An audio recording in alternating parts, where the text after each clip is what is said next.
Attention all SS advisory for all SS members and pensioners. Magandang araw po muli dito sa ating channel na Chaz Infos and Updates. Alam niyo po bang naglabas ng official advisory ang Philippine Social Security System laban sa kumakalat na mensahe sa social media na nagpapanggap na opisyal na anunsyo mula sa ahensya.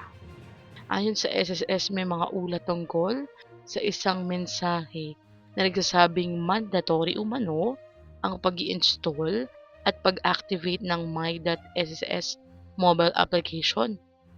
Nilinaw ng ahensya na ang naturang impormasyon ay hindi totoo at bahagi ng panlilinlang o scam.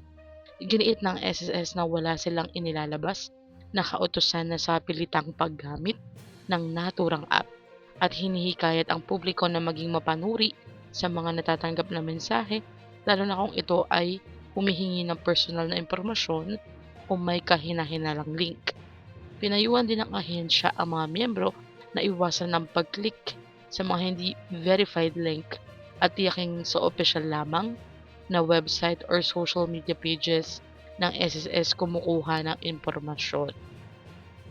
Samantala, pinaalalahan na ng publiko na agad i-report ang anumang kahina-hinalang mensahe upang maiwasan ang posibleng panloloko at pagnanakaw ng personal na data. Patuloy namang nagpapaalala ang SSS na maging mapagmatyag sa mga online scam na laganap sa social media, lalo na't dumarami ang kaso ng maling impormasyon sa bansa. Ito po yung official advisory ng SSS sa kanilang social media page. Pwede niyo pong puntahan ang kanilang official websites. May nabasa po ba kayo na ganito yung sinasabi?